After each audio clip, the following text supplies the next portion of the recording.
الحمدللہ رب العالمین والصلاة والسلام علی محمد وآلہ واصحابہ اجمعین، اما بعد۔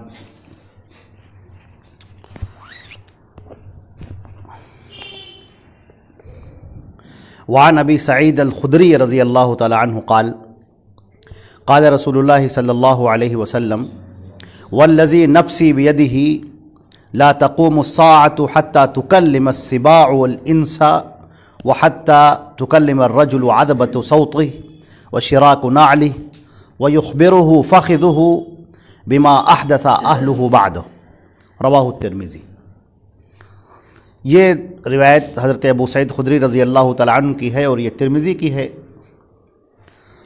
اور گزشتہ جو باب چل رہا تھا وہ مہدی کا چل رہا تھا، اور ہم نے اس کے بارے میں آپ کو تفصیل سے بتایا اس سے پہلے والے چیپٹر میں کہ قیامت سے پہلے مسلمانوں کے دور زوال کو دور عروج میں بدلنے کے لیے اللہ رب العزت مسلمانوں میں سے ہی ایک شخص کو بہت قوت اور طاقت دے گا، اور ان کا نام مہدی ہوگا۔ مہدی ملقب ہوں گے، یعنی لقب ان کا مہدی ہوگا، اصل نام ان کا محمد ہوگا۔ یعاط اسمہ باسمی، ان کا نام میرے نام پر ہوگا، اور ان کے والد کا نام میرے والد کے نام پر ہوگا، یعنی عبداللہ۔ اور ہم نے یہ بھی آپ سے عرض کیا تھا کہ مہدی کے بارے میں بہت ساری ضعیف بلکہ موضوع روایتیں بھی کافی شامل ہو چکی ہیں، اور لوگوں کے اندر ان کا چلن کافی ہے۔ چنانچہ مہدی کو لوگ اس طرح سے سمجھتے ہیں گویا کہ آسمان سے کوئی اترتا ہوا شخص ہوگا، ایسا بالکل نہیں ہے۔ مہدی کا جو وجود ہے وہ مسلمانوں کے درمیان سے ہوگا، البتہ حضرت حسن کے وہ خاندان سے ہوں گے، جیسا کہ اس سے پہلے کی روایتیں ہم پیش کر چکے ہیں۔ لوگ ان کے ہاتھ پر بیعت کریں گے اور وہ مسلمانوں کے خلیفہ ہوں گے، اور ان سے پہلے، ان کے خلیفہ بننے سے پہلے مسلمانوں کی جو جنگیں ہو رہی ہوں گی نصارہ سے اور دیگر لوگوں سے، اس میں مسلمان لگاتار شکست کھا رہے ہوں گے، بار بار ہار رہے ہوں گے، اور مسلمان بہت ہی پستی کے عالم میں ہوں گے، اور چاروں طرف ظلم کا دورہ ہوگا۔ تو پھر مہدی کے خلیفہ بننے کے بعد مسلمانوں کا دور عروج شروع ہوگا۔ یہ بلندیاں، مسلمانوں کو بلندیاں عطا ہوں گی، اور ان کو شکست ملے گی۔ جو نصارہ ہیں مسلمانوں کے بالمقابل، ان کو شکست ملے گی، شکست وہ دو چار ہوں گے۔ اور اس کے بعد ایک یہ زمانہ گزرتا رہے گا یہاں تک کہ دجال کا نکلنا ہوگا۔ دجال کے بارے میں بھی اس کا جو چیپٹر ہے اگلا، وہ دجال ہی کے متعلق۔ دجال کے مقابلہ مہدی نہیں کر پائیں گے، جنگ ہوگی مگر شکست ہوگی۔ اور پھر ایک ایسا وقت آئے گا کہ جب مہدی دجال سے مقابلے کے لیے جنگ کر رہے ہوں گے اور اپنے لوگوں کو اسلحے بانٹ رہے ہوں گے، اور عصر کا وقت ہوگا کہ حضرت عیسیٰ علیہ السلام آسمان سے دو فرشتوں کے کاندھے پر ہاتھ رکھے ہوئے اتریں گے، اور ان کے جو سانس کی خوشبو ہوگی وہ جہاں تک پہنچے گی، جس کفار کو بھی لگے گی وہ مر جائے گا۔ اب یہ مسلمانوں کی طاقت بن کر آگے بڑھیں گے، دجال بھاگے گا اور وہ اس کو پکڑیں گے، اور مقام لد جو اسرائیل میں ہے، اس وقت اسرائیل کا ایئرپورٹ ہے، وہاں پر اس کو پکڑیں گے اور اسے قتل کریں گے۔ دجال کا بھی پورا چیپٹر آگے آ رہا ہے۔ عیسیٰ علیہ السلام کے آسمان سے نازل ہونے کی پوری روایت آگے آ رہی ہے۔ آج کی جو گفتگو ہے وہ حضرت مہدی کے تعلق سے گفتگو ختم ہو چکی ہے، لیکن ضعیف روایات یہاں پر پیش کر دی گئی ہیں۔ تو ہم نے یہ چاہا کہ آپ کے سامنے یہ بھی ہم بیان کریں کہ محدثین کا یہ طریقہ کیوں ہے کہ وہ صحیح حدیث بھی پیش کرتے ہیں اور ضعیف حدیث بھی پیش کرتے ہیں، آخر اس کی کیا وجہ ہے، یہ لوگ جان لیں۔ بہت سارے لوگ یہ بات کہتے ہیں کہ اگر روایت ضعیف تھی تو پھر اتنے بڑے محدث اس کو لے کر کیوں آئے، اپنی کتاب میں لکھی کیوں؟ عزیزان محترم، بہت اچھی طرح سے سمجھنے کے لیے آپ یوں سمجھ لیجئے کہ جیسے ایک جج ہوتا ہے، جب جج اپنی کرسی پر بیٹھا ہوتا ہے اور اس کے سامنے جو مقدمہ ہو رہا ہوتا ہے تو مقدمے میں دو فریق ہوتے ہیں۔ اب ظاہر سی بات ہے کہ ایک سچا ہوگا، ایک جھوٹا ہوگا، ایک مدعی ایک مدعا علیہ، ایک تو سچ بولنا ہوگا جس کے اوپر ظلم ہوا ہوگا، اور ایک وہ ہوگا جو ظالم ہوگا، جو جھوٹ بولنا ہوگا۔ لیکن آپ دیکھیں کہ جب بیانات ہوتے ہیں تو بیانات دونوں کے لیے جاتے ہیں۔ ایسا نہیں ہوتا کہ جج اپنی نگاہ سے یہ سمجھ جائے کہ یہ جھوٹا ہے اور اس کی بات ہی نہ سنے اور اس کے خلاف فیصلہ سنا دے، ایسا کبھی نہیں ہوتا ہے۔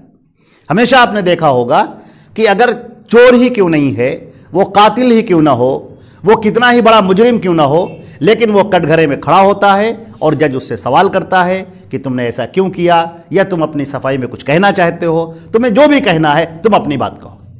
اس کا جو بیان ہوتا ہے وہ ریکارڈڈ ہوتا ہے، اس کا بیان بھی ریکارڈ کیا جاتا ہے، اس کے بیانات کے پوائنٹس بھی لکھے جاتے ہیں۔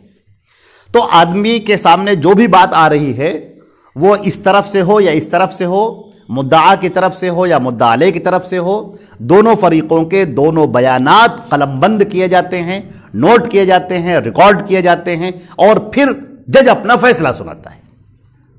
تو اسی طریقے سے ہمارے نبی حضرت محمد مصطفیٰ صلی اللہ علیہ وسلم کی پیاری احادیث ہیں۔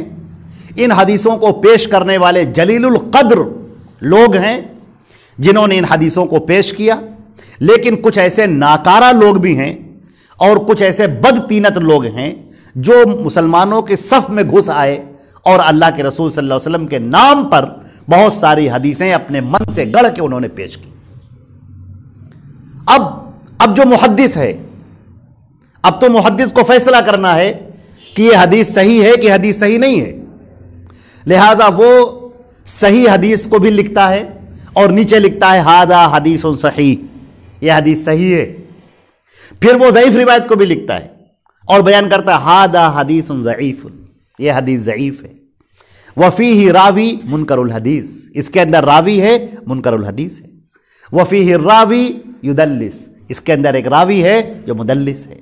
ھذا حدیث منکر، یہ حدیث منکر ہے۔ یہ احکامات وہ لکھتے ہوئے چلتا ہے، یا تو اپنے مقدمے کے اندر وہ بیان کر دیتا ہے کہ حدیث کے ضعف کا ہمارا یہ طریقہ ہے، فلاں کی روایتیں اگر لی جائیں گی تو سب ضعیف ہوں گی، فلاں کی روایتیں ہوں گی تو صحیح ہوں گی۔ یہ ہر محدث کا اپنا اپنا طریقہ ہے۔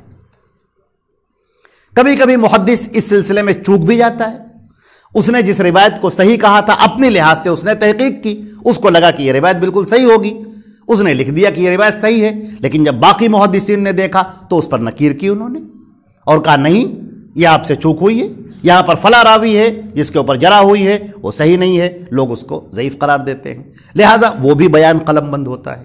تو اس طریقے سے ہم یہ دیکھتے ہیں کہ نبی کریم صلی اللہ علیہ وسلم کی طرف جو بھی بیان منسوب ہوتا ہے، ہم محدث جانتا ہے کہ یہ بیان جھوٹا ہے، محدث جانتا ہے، لیکن پھر بھی اس کی سند کے ساتھ اس کو لکھتا ہے، اس کے بیان کو لکھتا ہے اور بعد میں لکھتا ہے کہ یہ بیان، اس کے اندر یہ راوی آئے ہیں جو جھوٹے ہیں اور انہوں نے یہ حدیث گڑھی ہے، لہٰذا یہ حدیث صحیح نہیں ہے، یہ اللہ کے نبی صلی اللہ علیہ وسلم کے نام پر جھوٹ بولا گیا ہے، لیکن آپ کے ذہن میں رہنا چاہیے کہ اس طرح سے یہ روایت گڑھ کے لوگوں نے پیش کی ہے۔ اگر یہ بات نہیں ہوگی، گڑھی ہوئی روایت نہیں ہوگی، تو آئندہ آنے والا زمانہ کیسے دیکھے گا کہ سچ کیا تھا اور جھوٹ کیا تھا؟ آدمی کے سامنے آج بھی اگر آپ بیٹھ کے دیکھنا چاہیں تو آج آپ کو پتہ چل جائے گا کہ یہ روایت صحیح ہے، یہ روایت ضعیف ہے، کس بنیاد پر ضعیف ہے وہ وہاں پر لکھا ہوگا، کس بنیاد پر صحیح ہے وہ وہاں پر لکھا ہوگا، تاکہ اگر کل قیامت تک کے لیے آنے والا کوئی شخص اگر وہ حدیثوں کو کھول کر بیٹھے اور ان کی تحقیق کرنا شروع کرے تو اس کو پوری اجازت ہے، پوری تاریخ اس کے سامنے رکھی ہے۔ یہاں پر کوئی اندھیرا نہیں ہے، یہاں پر یہ نہیں ہے کہ چونکہ فلاں نے کہہ دیا تھا ٹھیک ہے، ایسا نہیں ہے۔ امام بخاری جو امیر المومنین فی الحدیث ہیں، وہ بھی اپنی روایت جب نقل کرتے ہیں تو اپنی سند بیان کرتے ہیں۔ آج کے اس دور میں اگر کوئی یہ چاہے کہ آخر بخاری کو صحیح کہا کیوں جاتا ہے، چلیے ہم چیک کرتے ہیں، ان راویوں کو ہم چیک کریں گے، تو آپ چیک کر سکتے ہیں۔ جتنے راوی انہوں نے بیان کیے ہیں وہ سارے راوی موجود ہیں، ان راویوں کی ہسٹری موجود ہے، اس راویوں کے دور میں جو لوگ زندہ تھے جنہوں نے اس کو دیکھا ہے، اس کے بارے میں جو انہوں نے بیانات دیے ہیں وہ سب نوٹ ہیں، لکھے ہیں۔ آج آپ چیک کرنا چاہے آپ چیک کر سکتے ہیں۔ تو یہ وجہ ہوتی ہے کہ محدث اپنی کتاب میں ضعیف روایتوں کو بیان کرتا ہے تاکہ لوگ اس سے چوکن نہ رہیں۔ یہاں تک کہ بعض محدثین نے ضعیف راویوں کا پورا مجموعہ تیار کر دیا، اور بعض کتاب الموضوعات کے نام سے موضوع روایتوں کا پورا ایک سیریز، پوری سیریل، کہ اس کتاب کے اندر میں نے ساری جھوٹی حدیثیں رکھ دی ہیں تاکہ لوگ بچ جائیں۔ اب ہوتا یہ ہے، یہ جہالت کی انتہا ہے کہ لوگ اسی کتابوں سے نکال کے وہ روایتیں لوگوں کے درمیان پیش کرنے لگتے ہیں۔ محدث نے جس روایت کو اس لیے رکھا تھا کہ اس کتاب کو ہم لکھ رہے ہیں کہ جتنی ضعیف حدیثیں ادھر ادھر پھیلی ہوئی ہیں ان سب کو ہم اس میں جمع کر دیں، تاکہ ایک مسلمان چوکن نہ رہے کہ ہم کو یہ حدیثیں نہیں لینی ہیں۔ اب اگر کوئی اسی کو لینے بیٹھ جائے تو اس میں کسی کا کیا قصور ہے؟ محدث کا کیا قصور ہے؟ تو حدیثیں صحیح بھی ہیں۔ اب تو الحمدللہ اللہ نے بہت توفیق عطا فرمائی ہے ہمارے بہت بڑے بڑے علماء کرام کو، جنہوں نے صحیح حدیثوں کا پورا مجموعہ تیار کر دیا ہے۔ اب آپ کو ادھر ادھر کچھ دیکھنے کی ضرورت ہی نہیں ہے۔ جیسے امام البانی رحمہ اللہ، انہوں نے سلسلۃ الاحادیث صحیحہ پورا ایک سلسلہ انہوں نے سب تیار کر کے رکھ دیا کہ یہ حدیثیں دیکھ لیے صحیح ہیں، یہ پکڑیے حدیثیں بالکل صحیح حدیثیں۔ الجامع الصحیح شامل کے نام سے بھی اب بہت ہی بہترین مجموعہ تیار ہو کر آ گیا ہے۔ پوری ٹیم نے اس پر ورک کیا ہے، بڑے بڑے محدثین نے مل کر کام کیا ہے، سعودی عرب نے اس کو شائع کیا ہے الحمدللہ۔ تو صحیح حدیثوں کا بھی مجموعہ آپ کے سامنے موجود ہے، ضعیف حدیثوں کا بھی مجموعہ آپ کے سامنے موجود ہے، موضوع حدیثوں کا بھی مجموعہ موجود ہے، حتیٰ کہ ایک ایک صنف کے اوپر متواتر روایتوں کا مجموعہ موجود ہے، مشہور حدیثوں کا مجموعہ موجود ہے، عزیز حدیثوں کا مجموعہ موجود ہے، غریب حدیثوں کا مجموعہ موجود ہے۔ ہر ایک کے اوپر بڑا انتہائی کام ہوا ہے۔ تو اب چونکہ ضعیف روایتوں کے بارے میں صحیح قول یہ ہے کہ چونکہ ضعیف روایتیں اللہ کے نبی سے ثابت ہی نہیں ہوتی ہیں، اللہ کے نبی تک پہنچنے میں ان کی کڑیاں ٹوٹی ہوئی ہوتی ہیں، ان کے راوی اعتبار کے قابل نہیں ہوتے ہیں، لہٰذا وہ حدیث ثابت ہی نہیں ہوتی ہے، اور جو روایت ثابت ہی نہ ہو وہ روایت ہمارے دین کا حصہ ہو ہی نہیں سکتی۔ لہٰذا اس سلسلے میں کچھ علماء کرام نے تو یہ بھی کہا، خاص طور سے علماء احناف نے یہ بات کہی کہ ضعیف روایتوں کو ہم فضائل میں لے لیں گے بشرطے کہ شدید ضعف نہ ہو، شدید ضعف نہ ہو تو ہم فضائل میں لے لیں گے۔ ہمارے خیال سے یہی وہ بنیادی غلطی تھی جس کی وجہ سے ضعیف حدیثوں کا چلن زیادہ ہو گیا لوگوں میں، کیونکہ جب بات دین کی آ جائے تو صحیح بات لینی چاہیے۔ ابھی دنیا کا کوئی مسئلہ ہو جائے تو آپ ہمیشہ ایسی چیز لینے کی کوشش کرتے جو صحیح ہو۔ آپ چاہتے ہیں ڈاکٹر کے پاس اگر ہم جائیں تو اچھا ڈاکٹر ہونا چاہیے۔ دوائی اگر آپ لیں تو ڈاکٹر صاحب اگر آپ سے کہہ دیں کہ دیکھو بھائی یہ دوائی سب سے پیٹنٹ ہے اور یہ دوائی تھوڑے کم درجے کی ہے، تو آپ یہ کہیں گے نہیں ڈاکٹر صاحب ہم اسی کو لیں گے جو پیٹنٹ ہے، اچھی ہے، اسی کو لیں گے۔ نوٹ کے درمیان آپ کو ہم مزاج بتا دیں لوگوں کا کہ اگر 100 کی نوٹ مان لیجئے آپ، 100 کی نوٹ ایک بالکل کڑی نوٹ ہو اور ایک نوٹ ہے لیکن گلی ہے، کہیں سے پھٹی ہے، دونوں بازار میں دونوں چل سکتی ہیں، لیکن آدمی کا رجحان یہ ہے کہ وہ کڑی نوٹ لے گا۔ یہ فطرت ہے انسان کی، لیکن پتہ نہیں کیوں جب دین کا معاملہ آتا ہے تو لوگ اس سلسلے میں بہت متساہل ہو جاتے ہیں، اور وہ کہتے ہیں ٹھیک ہے صحیح حدیثیں موجود ہیں لیکن ہم ضعیف لیں گے، ضعیف پر عمل کریں گے۔ ارے کیوں آپ ضعیف پر عمل کریں گے؟ ضعیف حدیثیں تو وہ ہیں جو ثابت بھی نہیں ہیں، یعنی اب آپ کا جو چوز کرنا ہے آپ کو وہ ایک صحیح نوٹ ہے اور ایک نقلی نوٹ ہے۔ اب آپ بتائیں کہ آپ اصلی نوٹ لینا پسند کریں گے یا چورن والی نقلی نوٹ لینا پسند کریں گے؟ آدمی تو اپنے دماغ سے سوچ لے کہ ایک صحیح نوٹ ہے جو اصلی نوٹ ہے اور ایک جو نقلی نوٹ ہے، چورن والی نوٹ ہے۔ کسی دکان پر آپ دکھائیں گے کوئی دکاندار اس کو نہیں لے گا، بچے اس کو دیکھتے ہیں، خوش ہوتے ہیں، آپس میں کھیلتے ہیں بس۔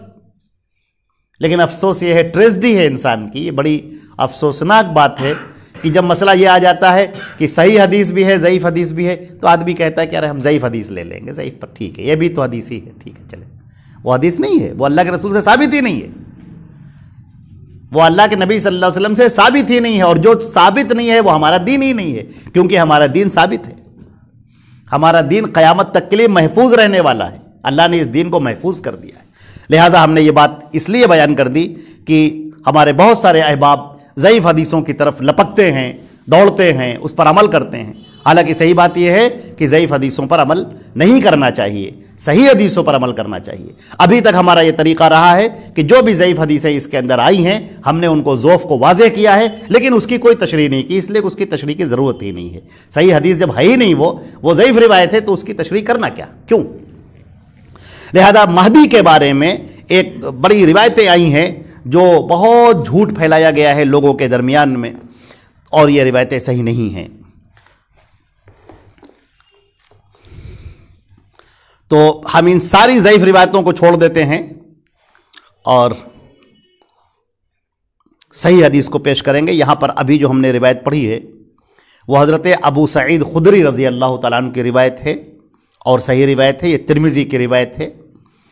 قال قال رسول اللہ صلی اللہ علیہ وسلم، حضرت ابو سعید خدری رضی اللہ تعالیٰ عنہ بیان فرماتے ہیں، جو صحابی رسول ہیں، کہ اللہ کے نبی صلی اللہ علیہ وسلم نے فرمایا، اس ذات کی قسم جس کے ہاتھوں میں میری جان ہے، لا تقوم الساعۃ، قیامت اس وقت تک نہیں آئے گی، حتی تکلم السباع الانس، جب تک کہ جانور انسان سے باتیں نہ کرنے لگے، وحتی تکلم الرجل عذبۃ صوتہ، اور یہاں تک کہ آدمی سے اس کے ہاتھ کا کوڑا باتیں نہ کرنے لگے، یہاں تک کہ اس کے جوتے کا تسمہ اس سے باتیں نہ کرنے لگے، اور اس کی ران بتائے گی اس کو کہ اس کے گھر کے اندر کیا گزرا ہے اس کی غیر موجودگی میں۔ یہ روایت ترمذی کی ہے اور صحیح روایت ہے۔ ہم اس کے اوپر اب جو تشریح کرنے جا رہے ہیں آپ اسے سنیں۔ نبی کریم صلی اللہ علیہ وسلم نے یہاں پر تمام لوگوں کو چوکنا فرمایا ہے کہ ایک ایسا دور آئے گا، ایک ایسا زمانہ آئے گا جب وہ چیزیں بھی بات کرنے لگیں گی جو عام طور سے باتیں نہیں کرتی ہیں۔ مثال کے طور پر جو جامد چیزیں ہیں، جیسا کہ ایک دوسری روایت میں آتا ہے کہ یہاں تک کہ لوہا تم سے باتیں کرنے لگے، لوہا تم سے باتیں کرنے۔ اب آپ ذرا غور کر کے دیکھیں، یہاں پر اللہ کے نبی صلی اللہ علیہ وسلم نے نام لے کر بیان کر دیا کہ لوہا تم سے باتیں کرنے لگے گا، تم سے گفتگو کرے گا، تم سے باتیں کرے گا۔ آج آپ دیکھ رہے ہیں کہ روبوٹ بن گیا، بلکہ ایسے روبوٹ بن گئے جو صوفیہ نام کی جو روبوٹ ہے، تو آپ نے دیکھا ہوگا نیٹ کے اوپر، یوٹیوب کے اوپر آپ ڈال کے دیکھ لیجئے سرچ کر کے، جو باقاعدہ گفتگو بھی کرتی ہے، ہنسی مذاق بھی کرتی ہے، آپ کے سوالات کے جوابات بھی دیتی ہے۔ یہ جو آرٹیفیشل چیزیں بنائی گئیں اور ان کی میموری تیار کی گئی اور ان کے اندر چیزیں ڈالی گئیں، یہ زمانے کی نیو ٹیکنالوجی کو بیان کرتی ہے کہ ایک ایسا دور آئے گا کہ جب چیزیں آپ سے باتیں کریں گے۔ رڈار آپ سے باتیں کر رہا ہے، آپ کے ہاتھوں کے اندر جو موبائل ہے جو لوہے کا ہے اس کے اندر کی چیزیں آپ سے باتیں کر رہی ہیں۔ روبوٹ کا یہاں تک معاملہ آ پہنچا ہے جو لوہے کا بنا ہوا انسان ہے، انسانوں کی طرح اس کو ہاتھ دیے گئے، پیر دیے گئے اور انسانوں کی طریقے سے بنایا گیا اور پورا مکمل لوہے کا ہے، لیکن اس کے اندر جو انٹیلیجنس بھری گئی، اس کے اندر جو ذہانت بھری گئی، وہ اس طور پر بھری گئی کہ وہ آپریشن تک کرتا ہے، اور جو بڑے بڑے آپریشن ہوتے ہیں ان میں وہ روبوٹ کے ذریعے سے آپریشن کرائے جاتے ہیں، کیونکہ انسان تو غلطی بھی کر سکتا ہے، بھول سکتا ہے، بے ہوش ہو سکتا ہے، کچھ بھی اسے ہو سکتا ہے، لیکن روبوٹ کے اندر یہ سب چیزیں نہیں ہوں گی، اس میں جتنا فیڈ کیا جائے گا وہ اتنا ہی کام کرے گا۔ تو یہ حدیث گویا کہ ہمیں یہ اشارہ کرتی ہے ایک ایسا دور آئے گا جہاں پر وہ چیزیں بھی گفتگو کریں گی جو چیزیں جامد ہیں، جو چیزیں خاموش رہنے والی ہیں، جو چیزیں کبھی نہیں بولتی، جیسے لوہا کبھی نہیں بولتا مگر وہ باتیں کرے گا۔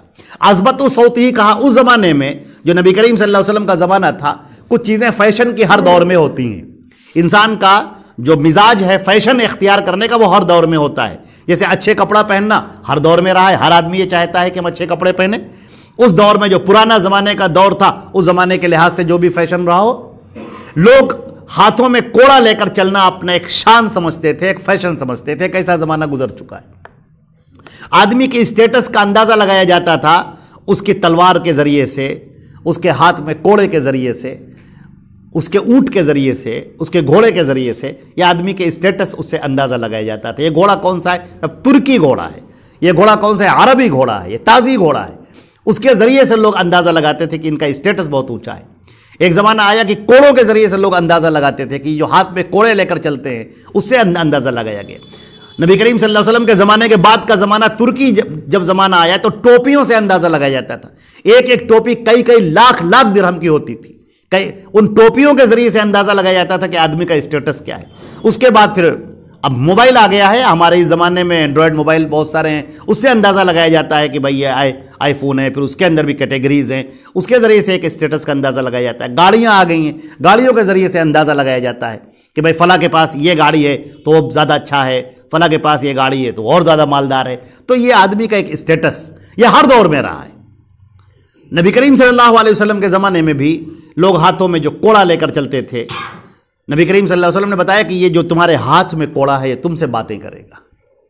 ہاتھ میں لے کر جو چلنے والی چیزیں ہیں، اب آپ دیکھیں کہ زمانہ بدل چکا ہے، اب وہ کوڑے کا دور نہیں رہا ہے، اب ہاتھوں میں موبائل رکھنے کا دور ہے، اور موبائل آپ سے باتیں کرتا ہے۔ موبائل سے پہلے پیجر تھا جس کو لوگ اپنے پینٹ کے پاس میں رکھا کرتے تھے، نیچے ایک ہلکی سی آواز آتی تھی، میسج آتا تھا، صرف میسج کی کنوینس تھی، میسج ہی آ جا سکتا تھا۔ پیجر کا جو زمانہ ہے، شروعات کا زمانہ جب یہ موبائل کے وجود سے پہلے کا، اسی کی جو موجودہ شکل اس کی موبائل ہے، اس زمانے میں وہ فیشن کا زمانہ تھا، اس کے اندر لوگ میسج بھیجا کرتے تھے اور میسج کے ذریعے سے دیکھا کرتے تھے کیا حالات ہو رہے۔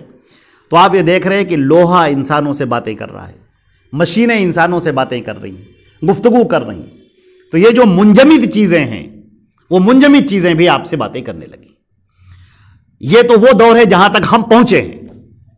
یہ تو جو ہم نے باتیں بتائی ہیں، یہ اس دور کی باتیں ہیں جو وہاں سے نبی کریم صلی اللہ علیہ وسلم کے زمانے سے ہوتے ہوئے اب یہ ہم لوگ جس دور میں جی رہے ہیں، یہاں تک زمانہ آ پہنچا ہے۔ یہاں پر ہم چیزیں دیکھ رہے ہیں کہ روبوٹ انسان سے باتیں کر رہا ہے باقاعدہ۔ وہ جانور جو کبھی سدھائے نہیں جاتے تھے، وہ جانور انسان ان کو اپنے بالکل سدھا رہا ہے اور ان سے کام لے رہا ہے، ان کو وہ آرڈر کرتا ہے۔ آپ دیکھیں کہ جو جانور ہیں جیسے کتے ہیں، ان کو لوگ جو ہے ٹرینڈ کر دیتے ہیں، شیر کو ٹرین کر دیتے ہیں، سرکس وغیرہ میں بھی آپ دیکھتے ہوں گے ٹرین کر دیتے ہیں۔ ان سے فوراً کہہ دیا گو جاؤ تو وہ دوڑ رہا ہے، جا رہا ہے، وہ کہہ رہا ہے وہاں جاؤ تو وہاں جا رہا ہے، سامان لے کر آ رہا ہے۔ یہ سب کیا ہے؟ سب ٹرین کیا جا رہا ہے۔ ہم لوگ اس زمانے میں یہاں تک پہنچے ہیں۔ آئندہ زمانہ کیا ہوگا؟ ٹیکنالوجی لگاتار ترقی کر رہی ہے، انسانی دماغ لگاتار ترقی کرتے ہی جا رہے ہیں، نئی نئی چیزیں ہمارے سامنے آتی جا رہی ہیں، نئی نئی چیزوں کی تخلیقات ہو رہی ہیں، وجود ہو رہا ہے ان کا، وہ اپنے ایگزسٹ میں آ رہی ہیں۔ اب ہم کو دیکھنا ہوگا کہ نبی کریم صلی اللہ علیہ وسلم نے جو یہ الفاظ فرمائے ہیں، ان الفاظ کے ساتھ میں کہ قیامت اس وقت تک نہیں آئے گی جب تک کہ جانور انسان سے باتیں نہ کرنے لگے۔ اب یہ کون سی ممکن ہے کہ آئندہ ایسا بھی زمانہ ترقی کر جائے جو ان آوازوں کو کیچ کر کے ان کو ڈفرینشیٹ کر سکتا ہو، فرق کر سکتا ہو، ان کو سمجھنے کی صلاحیت رکھ سکتا ہو؟ یہ آئندہ زمانہ اس کے اوپر کیا ہو سکتا ہے؟ وہ البتہ ایک نشانی قیامت کی اور ہے، وہ آگے بھی روایت ہم جب پڑھیں گے تو آئے گی کہ اللہ زمین سے ایک جانور نکالے گا، اور یہ جانور نکل کر باقاعدہ انسانوں سے گفتگو کرے گا، انسانوں کی مانند۔ لیکن وہ قیامت کا وہ دور ہوگا جہاں پر پھر بالکل آخری، بس قیامت کی آخری علامتوں میں سے ہوگا، ابھی اس کے بارے میں ہم گفتگو کریں گے۔ تو یہاں تک ہم پہنچے ہیں، ہمارا زمانہ یہاں تک آ پہنچا ہے۔ اب آگے کیا ہوگا کہ آدمی کا جوتا انسانوں سے باتیں کرنے لگے۔ بہت ممکن ہے کہ آئندہ جب کوئی حدیث سمجھانے والا ہوگا تو ہو سکتا ہے اس کے دور میں جوتے باقاعدہ انسانوں سے باتیں کرتے ہوں۔ ایسے دور آ سکتے ہیں، ایسی مشینیں آ سکتی ہیں، ایسے جوتے آ سکتے ہیں جو بالکل میکینک والے ہوں، جس میں آپ پہنے ہوئے ہوں اور وہ بول رہے ہوں اور وہ باتیں کر رہے ہوں، بتا رہے ہوں۔ جیسے آپ مشین کے اوپر کھڑے ہو جائیں تو مشینیں بتاتی ہیں آپ کا وزن کیا ہے، آپ کو مشین آپ کو بتاتی ہے۔ تو بہت ممکن ہے کہ ایسا دور آ جائے کہ جہاں پر آپ جوتے پہنے ہوئے ہوں اور سارے فنکشن اس موبائل سے اٹھ کر ان جوتوں میں چلے گئے ہوں، کہ آپ اپنے جو آج آپ ہاتھ سے کام لے رہے ہیں اپنے جوتوں سے کام لے رہے ہوں۔ معلوم ہوا اسکرین آپ کو کوئی پلے کرنی ہے، اپنے پیروں کے بٹن سے آپ اسے اسکرین پلے کر رہے ہوں۔ بہت ممکن ہے کہ آپ اڑنے والے جوتے پہن رہے ہوں، کہ لوگ اڑ رہے ہوں، جیسے آج کل موٹر سائیکل پر بیٹھ کر لوگ بھاگ رہے ہیں، کاروں پر بیٹھ کر بھاگ رہے ہیں۔ بہت ممکن ہے کہ ایسی چیزیں آ جائیں جو انسانوں کو اڑانے والی ہوں، بہت ممکن ہے، میں بھی ہو سکتا ہے یہ۔ لیکن حدیث بہرحال اپنی جگہ پر ہے کہ یہ چیز آئے گی۔ اب اس حدیث کے دو مطلب ہیں، ایک تو مطلب یہ ہے کہ یہ چیز ابھی ہونا باقی ہے، اور دوسرا مطلب یہ ہے کہ یہاں پر حدیث میں کے اندر اشارہ ہے کہ جو منجمد چیزیں ہیں وہ بھی بولنے لگیں گی، اور یہ چیز تو بالکل ہو چکی ہے ہمارے دور میں۔ اس کے آگے کی جتنی روایتیں ہیں چونکہ سب ضعیف ہیں، ہم اس پر کوئی گفتگو نہیں کریں گے، اور ہم انہی حدیثوں پر گفتگو کریں گے جو بالکل صحیح ہوں گی اور درست ہوں گی۔ اب یہ باب ہے، نیا چیپٹر شروع ہونے جا رہا ہے، باب العلامات بین ید الساعۃ و ذکر الدجال۔ یہ جو چیپٹر ہے یہ دو حصوں میں بٹا ہوا ہے۔ اس چیپٹر کے دو حصے ہیں، ایک حصے میں قیامت سے پہلے کی بڑی علامتوں کا تذکرہ ہوگا. اور دوسرا جو چیپٹر ہے قیامت کی بڑی علامتوں میں سے ایک بہت بڑی علامت دجال ہے. اس دجال کا ایک اسپیشل چیپٹر قائم کر کے پوری بات ہوگی. تو اب ہم ان نشانیوں کی طرف بڑھتے ہیں جو قیامت کی بڑی نشانیاں ہیں. ابھی تک ہم نے آپ کے سامنے قیامت کی چھوٹی نشانیوں کا تذکرہ کیا. قیامت کی نشانیوں کے دو حصے ہیں, ایک چھوٹی علامتیں اور ایک بڑی علامت. قیامت کی جو چھوٹی علامتیں ہیں ان میں سے جیسے بیان کیا گیا ناچ گانے کا عام ہونا, گھر گھر ناچ گانا ہو رہا ہے. کوئی گھر ایسا باقی نہ رہے گا جہاں سے گانے کی ناچ کی آوازیں نہ آئے. ناچ گانے بھی ہو رہے ہیں. شراب کا کثرت سے پیا جانا یہ بھی ہو رہا ہے. شراب کا نام بدل کر پیا جانا یہ بھی ہو رہا ہے. ادنا صدیقہ و اقصی اباہ, دوستوں کو قریب کرنا, باپ کو اپنے سے دور کرنا یہ بھی ہو رہا ہے. وعق امہ, ماں کی نافرمانی کرنا یہ بھی ہو رہا ہے. زناکاری کا عام ہونا یہ بھی ہو رہا ہے. مسجدوں کے اندر آوازوں کا بلند ہونا یہ بھی ہو رہا ہے. مسجدوں کے اندر جھگڑے ہونا یہ بھی ہو رہا ہے. بلکہ جھگڑوں کی تو وہ انتہا پہنچ گئی کہ اللہ اکبر, یہاں تو لوگوں نے لکھ رکھا ہے مسجدوں کے باہر کی فلاں فلاں کا آنا ہی منع ہے. یہ تو سب, تو یہ جو چھوٹی علامتیں تھیں, عورتوں کا حاکم ہونا یہ بھی علامت ہے. آدمی عورتوں کی اطاعت زیادہ کرے گا, ہمارے خیال سے ہر گھر گھر کا یہی معاملہ ہے. بڑے بڑے فیصلے عورتیں لیں گی, بڑے بڑے فیصلے عورتیں لے رہی ہیں. آدمی تو بالکل چوں بھی نہیں کر سکتا, خاموش بنا بیٹھا ہے. عالمی طور پر بھی عورتوں کا غلبہ ہوگا, عورتوں کا غلبہ ہو رہا ہے. ایک آدمی یہ حدیثیں سب گزر چکی ہیں, یہ ہم ایسے ہی دہراتے جا رہے ہیں جو ذہن میں آتی جا رہی, یہ سب حدیثیں گزر چکی ہیں. یہ چھوٹی علامتیں ہیں. قیم ال50 امرأۃ, اس کے اوپر ہم نے تشریح کی تھی. ایک آدمی 50 عورتوں کا ذمہ دار ہوگا. آج آپ کسی بھی کمپنیوں میں چلے جائیں, عورتوں کی آپ کو کثرت ملے گی. ایک باس ہوگا جو آدمی ہوگا, اس کے انڈر میں سے بہت ساری عورتیں کام کرنے والی ہوں گی. کوئی خانہ شاید ہی ایسا ہو جہاں پر آپ کو ریسپشنسٹ کے طور پر عورتیں نہ دکھائی دیتی. وہ ایڈورٹائزمنٹ جن کا عورتوں سے کوئی تعلق نہیں ہے, لیکن وہ ایڈورٹائزمنٹ بھی عورتیں ہی کر رہی. اس قدر ذہن کے اوپر عورتوں کو سوار کر دیا گیا ہے, شہوتوں کو عام کر دیا گیا ہے, جذبات کو انگیز کیا جا رہا ہے, خوب اسے بھڑکایا جا رہا ہے تاکہ معاشرے کے اندر جتنی گندگی ہو سکتی سب پھیلے اور لوگ اپنے اخلاقی اعتبار سے اور ذہنی اعتبار سے کمزور ہوں. تو اب یہاں سے جو ہمارا یہ جو چیپٹر ہے باب العلامات بین یدی الساعہ, قیامت سے پہلے کی علامتوں کا بیان, یہ بڑی نشانیوں کے بارے میں. اور بڑی نشانی کے بارے میں نبی کریم صلی اللہ علیہ وسلم کی یہ ہدایت یاد رکھیے کہ آپ نے فرمایا کہ جب کوئی ایک بڑی نشانی ظاہر ہو جائے گی تو باقی نشانیاں اس طرح سے آئیں گی گویا کہ ہار ٹوٹ جائے اور اس کے دانے گرنے لگتے ہیں. اگر آپ ہار اپنے ہاتھوں میں لیے ہوئے ہوں اور اس کا تاگا ٹوٹ جائے, دھاگا جس پر وہ بندھا ہوا ہوتا ہے تھریڈ, اگر وہ ٹوٹ جائے تو آپ دیکھیں گے باقی دانے ٹپ ٹپ کر کے گرنے لگتے ہیں. وہ پھر رکتے نہیں ہیں, انتظار نہیں کرتے ہیں گرنے کا, فوراً گر جاتے ہیں.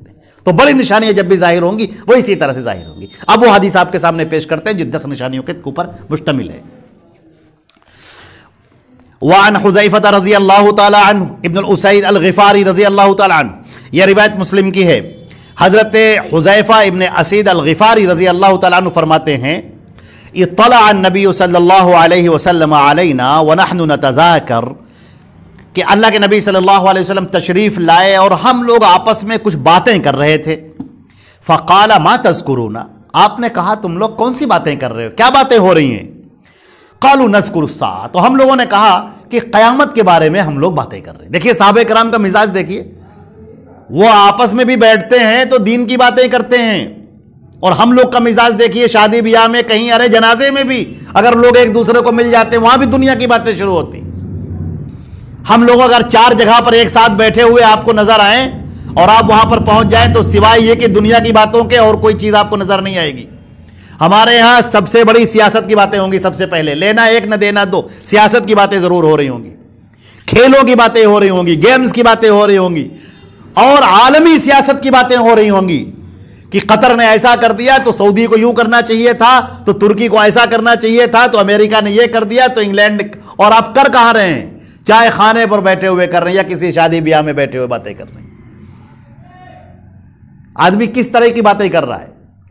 یا کوئی قصے ہیں، کہانی ہیں، دنیا بھر کی باتیں ہیں، سب چل رہی ہیں. دین کی باتیں بہت کم ملیں گی. اور ایسی محفلیں تو کیا کہنے جہاں پر 2 مسلمان 4 مسلمان جہاں بیٹھتے ہوں اور دین کی باتیں کرتے ہوں. تو صحابہ کرام نے کہا کہ اللہ کے رسول ہم لوگ قیامت کے بارے میں باتیں کر رہے تھے.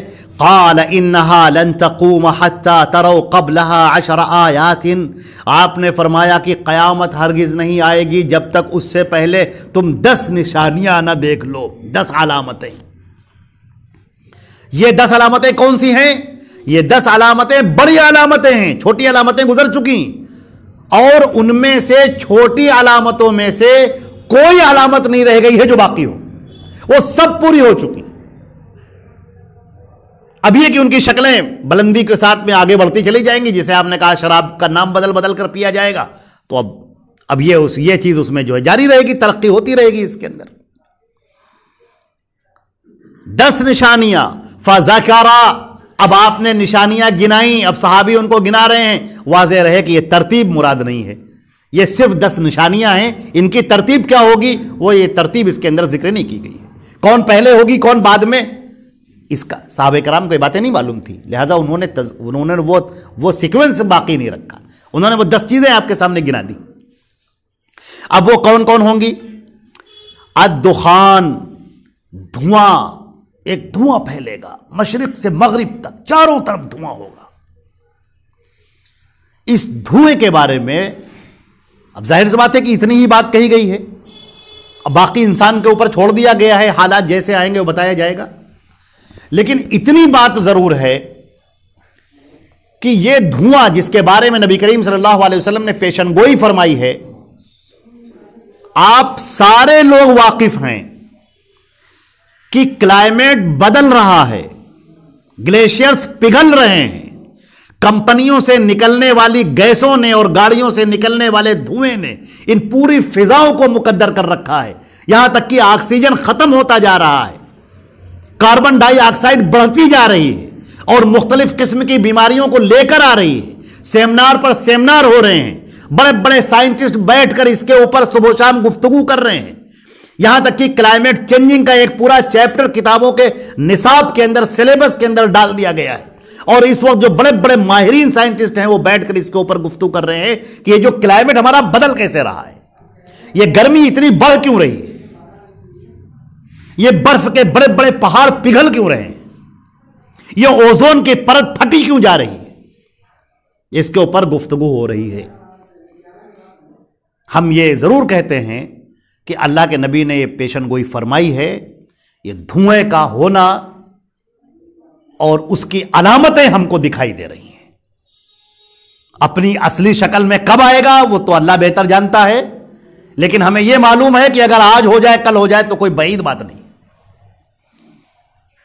ابھی آپ کو ہم بتائیں، ابھی غالباً گزشتہ سال کی بات ہے، بلکہ آپ بھی دیکھتے ہوں گے روزانہ کہیں نہ کہیں کہ اخباروں کے اندر دلہی کی ایک تصویر کھینچ کے ڈالی گئی اور لکھا گیا آپ اس کو فوگ مت سمجھیں، یہ کوہرا نہیں ہے.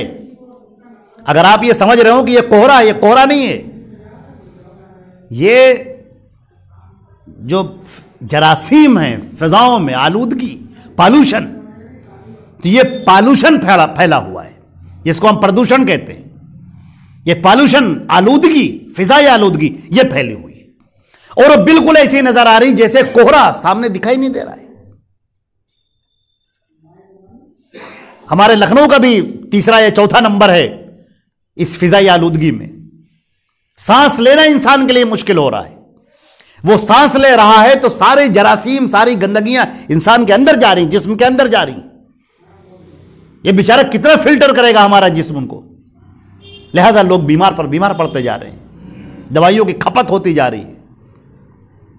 ایسی ایسی بیماریاں آ رہی ہیں کہ ڈاکٹر سمجھ بھی نہیں پا رہے کہ بیماریاں ہیں کیوں.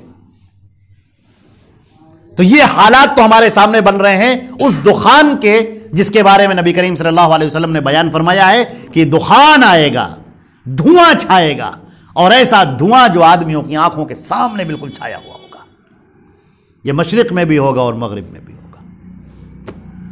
اور یہ ہم نے اتنی تفصیل اس لیے بیان کی کیونکہ یہ جو کلائمیٹ چینجنگ ہے مشرق میں بھی ہے مغرب میں بھی ہے، ایسا نہیں کہ صرف ایسٹرن کنٹریز میں ہے، نہیں، ویسٹ کی جو کنٹریز ہیں وہاں بھی ہے، گلف کی جو کنٹریز ہیں وہاں بھی ہے، یہاں بھی ہر جگہ یہ فضائی آلودگی سے لوگ شکار ہیں۔ تو یہ علامت تو ہو کر رہے گی جس کے آثار ہم جیسے کمزور لوگوں کو ابھی سے نظر آ رہے ہیں، اور وہ لوگ جو اللہ اور رسول پر ایمان نہیں رکھتے ہیں وہ لوگ بھی اس کا شکوہ کرتے نظر آ رہے ہیں کہ ہاں بھائی فضائی آلودگی تو بہت بڑھ رہی، پالوشن تو بہت بڑھ رہا ہے، یہ وہ کہتے ہیں نا، وہ بھی نظر آ رہے ہیں۔ والدجال، اور دجال آئے گا، دجال کا پورا چیپٹر آگے آئے گا تبھی ہم بیان کریں گے کیونکہ اس کے بارے میں طویل گفتگو ہے دجال کے بارے میں۔ بس یہ سمجھ لیجئے کہ دجال سے بڑا کوئی فتنہ قیامت تک نہیں آیا، یہ آخری ہوگا فتنہ، بہت زبردست۔ آگے جب دجال کے اوپر روایتیں پیش کریں گے تو بتائیں گے۔ والدابہ، قرآن پاک میں بھی فرمایا گیا ہے وَإِذَا وَقَعَ الْقَوْلُ عَلَيْهِمْ أَخْرَجْنَا لَهُمْ دَابَّةً مِّنَ الْأَرْضِ، جب ہمارا قول ثابت ہو جائے گا، یعنی جب ہمارا اب یہ ارادہ ہوگا کہ اب اس دنیا کو ختم کر دیا جائے، یعنی قیامت کا جب ہمارا یہ ارادہ ہوگا، اخرجنا لہم دابۃ، تو ہم ایک زمین سے ایک چوپایا نکالیں گے، دابہ چوپایا، وہ نکلے گا، تکلمہم، اور وہ لوگوں سے باتیں کرے گا۔ اب یہ کب ہوگا؟ امام بیہقی رحمۃ اللہ علیہ نے جو قیامت کی علامتوں کا تذکرہ کیا اس کے اوپر انہوں نے اپنی رائے لکھی جس کو باقی محدثین نے بھی قبول کیا ہے، لیکن رائے صرف رائے ہی ہوتی ہے، یہ اللہ کے نبی صلی اللہ علیہ وسلم نے بیان کیا۔ انہوں نے ان علامتوں کو ایک سیکوینس میں رکھ کر دیکھا اور بہت ساری احادیث کو جمع کیا، اور اس کے بعد ان کی یہ رائے ہے، انہوں نے کہا کہ اندازہ یہ ہے کہ یہ جو دابۃ الارض نکلے گا اس کے بارے میں یہ بھی ہے کہ وہ ہر مومن کے اوپر ایک مہر لگائے گا کہ یہ مومن ہے، اور کافر کو بتاتا ہوا چلے گا کہ یہ کافر ہے، اور وہ انسانوں کی مانند باتیں کرے گا اور اس تیزی سے دوڑے گا کہ کوئی اس کا پیچھا نہیں کر پائے گا، بڑی تیزی سے دوڑے گا۔ امام بیہقی رحمۃ اللہ علیہ لکھتے ہیں، جو محدث جلیل ہیں، انہوں نے کہا کہ اندازہ یہ ہے کہ یہ یاجوج ماجوج کے بعد ہوگا، ترتیب میں مہدی کا آنا ہوگا، پھر حضرت عیسیٰ علیہ الصلوۃ والسلام کا آنا ہوگا، پھر دجال کا آنا ہوگا، پھر یاجوج ماجوج کا آنا ہوگا، پھر دابۃ الارض کا نکلنا ہوگا، اور اس کے بعد سورج کا مغرب سے نکلنا ہوگا۔ یہ ایک ترتیب قائم کی انہوں نے۔ وَطُلُوعُ الشَّمْسُ مِن مَغْرِبِهَا، اور سورج مغرب سے نکلے گا، ابھی سورج نکل رہا ہے پورب سے اور ڈوب رہا ہے پچھم میں، مشرق سے نکلتا ہے پچھم میں ڈوبتا ہے۔ سورج کا ایک گھومنے کا ایک انداز ہے، سارے لوگ جانتے ہیں، 365 دن میں وہ اپنا پوری کرتا ہے، وہ گھومتا رہتا ہے، چکر لگاتا رہتا ہے۔ حدیث شریف کے اندر آتا ہے جس نے بہت ہی وضاحت ہے، یہ اگلی روایت آ رہی، میں اس کو یہیں پر پڑھ دیتا ہوں۔ حضرت ابو ذر غفاری رضی اللہ تعالیٰ عنہ کی روایت ہے، حضرت ابو ذر رضی اللہ تعالیٰ عنہ فرماتے ہیں قال قال رسول اللہ صلی اللہ علیہ وسلم، اللہ کے نبی صلی اللہ علیہ وسلم نے فرمایا یہ سورج جو ڈوبتا ہے تو کیا تمہیں پتا ہے کہاں جاتا ہے؟ لوگوں نے کہا اللہ اور رسول زیادہ بہتر جانتے ہیں۔ آپ نے فرمایا یہ جاتا ہے یہاں تک کہ سجدہ کرتا ہے عرش کے نیچے، اور اجازت مانگتا ہے تو اجازت دی جاتی ہے اور آگے بڑھتا ہے، اور قریب ہے کہ یہ سجدہ کرے اور اس کا سجدہ قبول نہ کیا جائے، پھر وہ آگے بڑھنے کی اجازت مانگے اور اسے اجازت نہ دیا جائے، اور اسے کہا جائے تم جہاں سے نکلے ہو وہیں پر لوٹ جاؤ، اور پھر وہ لوٹ آئے گا اور پھر مغرب سے نکلے گا۔ اور پھر نبی کریم صلی اللہ علیہ وسلم نے قرآن پاک کی سورہ یاسین کی یہ آیت پڑھی وَالشَّمْسُ تَجْرِي لِمُسْتَقَرٍ لَهَا، اور سورج چکر لگا رہا ہے اپنے ایک محور پر، اپنے ایک آربٹ پہ یہ چکر لگا رہا ہے۔ فرمایا قال مستقرها، اس کا جو مستقر ہے، جو آربٹ ہے اس کا، وہ تحت العرش، عرش کے نیچے۔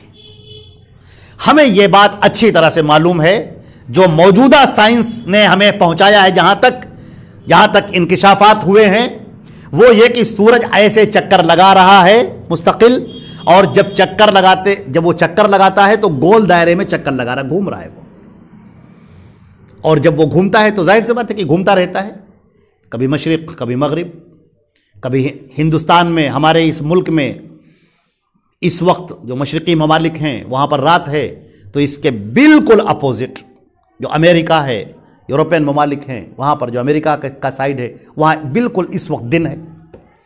یہاں اس وقت جتنے رات کے بج رہے ہوں گے وہاں اتنے دن کے بج رہے ہوں گے۔ یہاں رات کی تاریکی چھائی ہوئی ہے، وہاں دن کا اجالا ہوگا۔ سورج تو وہی ہے، سورج تو صرف گھوم رہا ہے۔ بہت ممکن ہے کہ یہ سورج جو اپنے محور پر ایسے ایسے گھوم رہا ہے، ایک ایسا وقت آئے کہ اس سے کہا جائے رک اور واپس چل، اور جب وہ واپس چلے گا تو آپ بتائیں کہ پھر ڈوبنا کہاں سے ہوگا؟ ظاہر سی بات ہے کہ جہاں پر وہ ڈوب رہا ہے، جہاں پر سیٹ ہو رہا ہے وہاں سے آرائز ہوگا۔ جہاں سے سورج نکل رہا ہے وہیں پر اس کا ڈوبنا پایا جائے گا، اور جہاں سورج ڈوب رہا ہے وہاں سورج کا نکلنا پایا جائے گا، کیونکہ ترتیب الٹ جائے گی۔ ابھی ایسے گھوم رہا ہے، اب ایسے گھومنا شروع کر دے گا۔ آپ کی اطلاع کے لیے عرض ہے کہ ہمارے سائنسداں یہ بتا رہے ہیں کہ جو گرہ ہیں، جو سیارے ہیں، پلانٹس، قریب ہے کہ وہ اپنی جگہوں کو چینج کرتے چلے۔ وہ اپنی رپورٹ پیش کر رہے ہیں کہ قریب ہے کہ ان کی رفتار میں فرق آ رہا ہے۔ ایسا لگ رہا ہے کہ اب یہ چینج ہوں گے، ان کی رفتار چینج ہوگی، اس میں تبدیلی آئے گی۔ جس طرح سے وہ گھوم رہے ہیں اب ویسے گھومتے ہوئے نہیں رہ جائیں گے۔ یہ لوگوں کے اندازے ہیں، یہ ان لوگوں کے اندازے ہیں جو سائنسداں ہیں۔ لہذا یہ قریب ہے۔ اور نبی کریم صلی اللہ علیہ وسلم نے فرمایا ہے، میں ایک حدیث سنا دیتا ہوں جو یہاں پر نہیں ہے، بخاری اور مسلم کی روایت ہے۔ نبی کریم صلی اللہ علیہ وسلم نے فرمایا، حضرت ابو ہریرہ کی روایت ہے، ان اللہ یمد یدہ لیتوب مسیء اللیل ویمد یدہ باللیل لیتوب مسیء النہار حتی تطلع الشمس من مغربها وما لم تغرب۔ اللہ رات کو اپنا ہاتھ بڑھاتا ہے کہ دن کے گنہگار کو معاف کر دے۔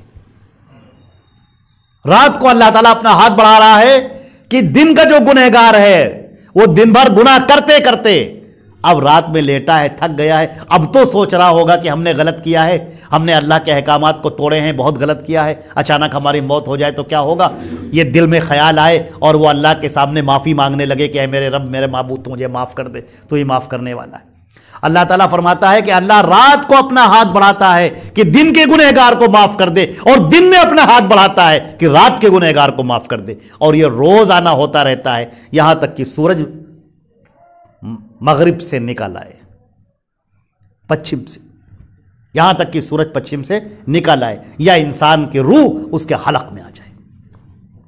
یہ وہ موقع ہوتا ہے کہ توبہ قبول نہیں ہوتی۔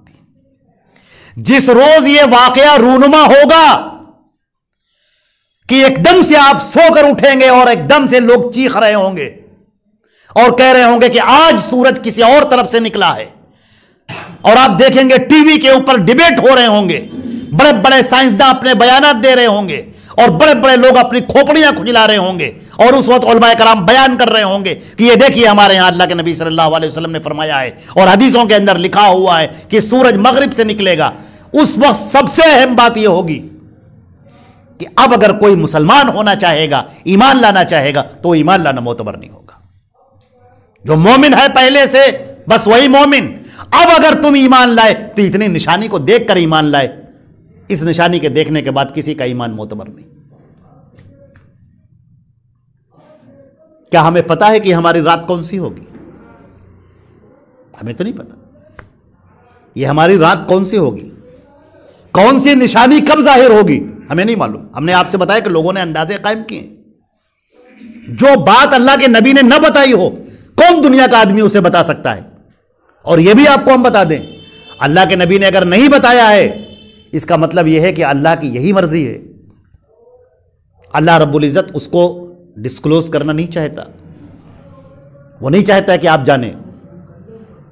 لہذا ہمیں نہیں معلوم کہ یہ ہماری رات جو اس وقت ہم بیٹھے ہوئے ہیں، اگلی جو صبح ہوگی اس کا سورج کہاں سے نکلے گا، مشرق سے نکلے گا یا مغرب سے نکلے گا۔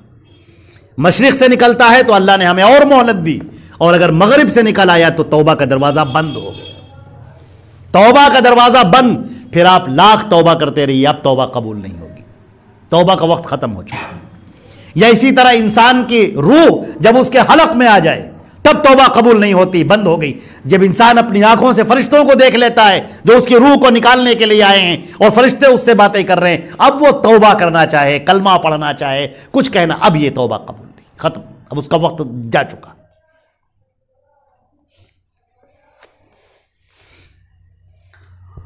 نبی کریم صلی اللہ علیہ وسلم نے فرمایا کہ قیامت کی نشانیوں میں سے یہ ہے، بڑی نشانیوں میں سے یہ کہ سورج مغرب سے نکلے گا، وَنُزُولُ عیسیٰ ابن مریم، اور عیسیٰ ابن مریم کا اترنا پایا جائے گا۔ عیسیٰ ابن مریم اتریں گے۔ ہم نے آپ سے ابھی عرض کیا ہے ایک پورا چیپٹر باب نزول عیسیٰ ابن مریم، عیسیٰ ابن مریم کے اترنے کا بیان، یہ پورا آگے چیپٹر آ رہا ہے، دجال کا بھی چیپٹر، ابن سیاد کا چیپٹر، اور یہ چیپٹر آگے آ رہا ہے۔ وَيَاجُوجُ وَمَاجُوجُ، اور یاجوج اور ماجوج نکلیں گے۔ یاجوج اور ماجوج کے اوپر ہم پوری گفتگو کی، یہ کون ہوں گے، کس کی نسل سے ہوں گے، ان کے بارے میں ہم مکمل گفتگو پچھلے چیپٹر میں کر چکے ہیں جہاں پر یاجوج اور ماجوج کا بیان آیا تھا۔ مختصر اگر آپ کے لیے عرض کیے دیتے ہیں، یاجوج ماجوج حضرت عیسیٰ علیہ السلام جب دجال کو قتل کر دیں گے تو اللہ تعالیٰ وحی بھیجے گا عیسیٰ علیہ السلام کے پاس کہ اے عیسیٰ، تم اپنے ماننے والوں کو لے کر پہاڑوں کی طرف چلے جاؤ، طور پہاڑ کی طرف یا اور پہاڑوں کی طرف چلے جاؤ، کیونکہ اب میرے ایسے بندے نکلنے والے ہیں جن کا تم مقابلہ نہیں کر سکتے۔ پھر یاجوج ماجوج کی وہ دیوار جو دیوار ذوالقرنین، اب ظاہر سی بات ہے وہ چیپٹر اگر آپ پورا سنیں، اس میں اس سے پہلے کے جو چیپٹر گزر چکے ہیں جس میں یاجوج ماجوج کا پورا بیان ہوا ہے، جو ذوالقرنین کے زمانے سے ہم نے آپ کے سامنے پیش کیا۔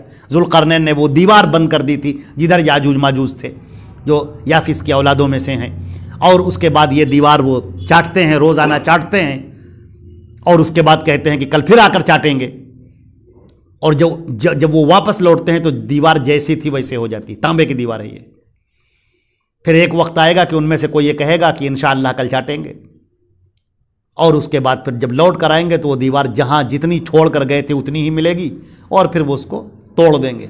اس دیوار کے توڑنے کے بعد وہ چاروں طرف سے نکل پڑے ہوں گے، وہ مِن کُلِّ حَدَبٍ يَنسِلُونَ، چاروں طرف سے اترتے ہوئے محسوس ہوں گے۔ اس قدر ان کی کثرت ہوگی، اس قدر اس کا کوئی مقابلہ نہیں کر پائے گا۔ زمین پر فساد برپا کر کے رکھ دیں گے، اس پوری زمین کو تہس نہس کر دیں گے، یہاں تک کہ آسمانوں کے اوپر تیر چلائیں گے کہ زمین پر رہنے والوں کو ہم نے مار دیا، آسمان پہ کون رہتا، چلو اس کو بھی مارتے ہیں۔ اللہ تعالیٰ ان کے تیروں کو خون میں ڈبو کر بھیج دے گا اور بڑے خوش ہوں گے۔ اس کے بعد عیسیٰ علیہ السلام دعا کریں گے کہ پروردگار، اور ہم لوگ کتنا پریشان رہے، کھانے کی تنگی ہو جائے گی، کھانا مل نہیں رہا ہوگا، یہاں تک کہ ایک بیل کا سر جو لوگ ایسے ہی پھینک دیتے تھے اس زمانے میں، نبی کریم صلی اللہ علیہ وسلم کے زمانے میں اس کی زیادہ وقت نہیں ہوتی تھی، آپ نے فرمایا کہ وہ سر جو ہے وہ مہنگے سے مہنگا بکے گا، اس قدر لوگ کھانے کے لیے پریشان ہوں گے۔ پھر عیسیٰ علیہ السلام جب دعا کریں گے کہ یا اللہ تعالیٰ ان کو ختم فرما دے، ہم لوگ سے برداشت نہیں ہو رہا ہے، تو اللہ تعالیٰ ان یاجوج ماجوج کے بیماری پیدا کرے گا، ان کے گردن کے پاس ایک لال رنگ کا، سرخ رنگ کا ایک پھوڑا سا نکلے گا، دانا سا نکلے گا، اور وہ دانے بدن پر پھیلتے جائیں گے، اور اسی کی وجہ سے، اسی سوزش سے وہ سب مرتے جائیں گے، پٹ پٹ کر کے سارے لوگ مرتے جائیں گے، سب ایک لائن سے اپنے آپ، اور ان کی لاشیں اس قدر ہوں گی کہ ان کو اٹھانے والا کون، اس قدر ہوں گی۔ عیسیٰ علیہ السلام پھر دعا کریں گے، بدبو سے لوگوں کے سر پھٹے جا رہے ہوں گے، تو عیسیٰ علیہ السلام پھر اللہ سے دعا کریں گے کہ اے میں میرے رب، اس بدبو کو برداشت نہیں ہوتا، تو اللہ رب العزت پرندے بھیجیں گے اونٹ کی طرح جن کی گردنیں ہوں گی، اور وہ اپنی چونچ میں اپنے منہ میں دبا کر اڑتے ہوئے اللہ جہاں چاہے گا، ہم نے بتایا تھا مقام نہبل میں جا کر پھینکیں گے، وہاں جا کر ان کو پھینک دیں گے، اور اس کے بعد اللہ حکم دے گا اور پانی برسے گا، اور پوری زمین صاف ہو جائے گی، گندگی سے پاک ہو جائے گی، اور پھر وہ دور ہوگا جو اتنی خوشحالی کا دور ابھی تک نہیں آیا، زمین اپنے غلے اگائے گی، سکون اطمینان کا زمانہ ہوگا، چاندی جیسی زمین ہوگی، غلے اتنی تیزی سے نکلیں گے، اور برکتیں اتنی زیادہ ہوں گی کہ ایک چھوٹا سا بکری کا بچہ بھی ہوگا وہ بھی پورے جماعت کے لیے کافی ہوگا، اس میں لوگ کھانا کھا لیں گے، پیٹ بھر جائے گا۔ تو یہ یاجوج ماجوج کا بیان تھا، ابھی اس کا بیان اب آگے تو نہیں آئے گا، گزشتہ اس کا بیان گزر چکا ہے۔ آپ نے فرمایا وَثَلَاثَةُ خُسُوفٌ، تین بڑے بڑے خسف ہوگا، زمین کا پھٹ جانا، تین، خسف بالمشرق، مشرق میں، خسف بالمغرب، مغرب میں، وخسف بجزیرۃ العرب، اور ایک خسف زمین کا پھٹ جانا جزیرۃ العرب میں پایا جائے گا. وآخر ذالک نار، اور سب سے آخر میں پھر نکلے گی ایک آگ جو نکلے گی یمن سے اور لوگوں کو ہکا کر لے جائے گی محشر کی طرف، اور ہوا چلے گی. ایک حدیث میں یہ بھی آیا ہے، وفی روایت، ایک روایت میں یہ بھی آیا ہے کہ یہ جو آگ نکلے گی یہ قار عدن سے نکلے گی، یہ عرب کی سرزمین سے نکلے گی اور لوگوں کو محشر کی طرف کھینچ کر جائے گی. اور ایک روایت میں یہ بھی، ساری روایتیں صحیح ہیں، ایک آخر میں ایک اور روایت میں آتا ہے وَرِيحٌ تُلْقِي النَّاسَ فِي الْبَحْرِ، اتنی تیز ہوا چلے گی کہ لوگوں کو اڑا اڑا کر سمندر میں ڈال دے گی. لوگ بہت چیخ رہے ہیں، کہہ رہے ہیں کہ نا آبادی بہت زیادہ پھیل گئی ہے اور 1 ارب سے زیادہ آبادی پھیل چکی ہے اور ایسا ہوگا کیا نہیں ہوگا. آپ کو کیا معلوم کہ دنیا پر یہ آبادی لانے والا کون ہے اور ختم کرنے والا کون ہے؟ تم اپنی پرواہ کرو جو اس زمین کے اوپر رہ رہے ہو. ان ریسورسز کے اوپر لوگ اگر اجگر سانپ بن کر نہ بیٹھ جائیں تو یہ ریسورسز ہر ایک کے لیے کافی ہوں. لیکن جو مہنگائی بڑھتی ہے وہ اسی لیے بڑھتی ہے کہ چند لوگ قبضہ کر کے دولت کے اوپر بیٹھ جاتے ہیں، اس لیے بڑھتی. اللہ تعالیٰ اس کو ختم بھی کرے گا. یہ وہ 10 علامتیں تھیں جو بڑی زبردست علامتیں ہیں. حضرت ابو ہریرہ رضی اللہ تعالیٰ عنہ فرماتے ہیں کہ اللہ کے رسول صلی اللہ علیہ وسلم نے فرمایا بادروا بالاعمال، نیک کام جلدی جلدی کرو، کر ڈالو نیک کام جلدی جلدی. وقت نہیں رہ گیا ہے، وقت ختم ہو رہا ہے، بالکل رن آؤٹ ہو رہا ہے، تیزی سے بچا نہیں ٹائم. نیک اعمال جلدی کر ڈالو. ستن، اس سے پہلے کہ 6 چیزیں ظاہر ہو جائیں، دخان ظاہر ہو جائے یا دجال ظاہر ہو جائے، دابت الارض ظاہر ہو جائے یا سورج مغرب سے نکل آئے یا ایک ایسا معاملہ جو عام اور خاص سب کو آ جائے گا. تو یہ عام، ان میں سے کون کب آ جائے کیا جانے ہم. قیامت کی بڑی نشانی کب ظاہر ہو جائے ہمیں نہیں پتا ہے. لہٰذا ہمارے لیے بہت زیادہ ضروری ہے کہ ہم نیک کاموں کی طرف جلدی کریں اور آگے بڑھیں. یہ ٹھیک ہے، اپنے ہم سبق کو روکتے ہیں، یہاں پر درس کو روکتے ہیں اور آگے بھی بیان ہوگا، ابھی چلتا رہے گا. اللہ تعالی ہم کو اور آپ کو عمل کرنے کی توفیق عطا فرمائے. اس کے بعد انشاءاللہ یہ حدیثیں آئیں گے، ابھی اور ہیں، اس کے بعد پھر دجال کا تذکرہ ہوگا انشاءاللہ. اگلا جو چیپٹر ہوگا ہمارا وہ ان حدیثوں کو بیان کرنے کے بعد دجال کے چیپٹر سے متعلق ہوگا. آپ حضرات سے درخواست ہے کہ ضرور آئیں، زیادہ سے زیادہ تعداد میں آئیں، بچوں کو لے کر آئیں. والسلام علیکم ورحمۃ اللہ وبرکاتہ. اللہم صلی علی محمد وعلی آل محمد وبارک وسلم.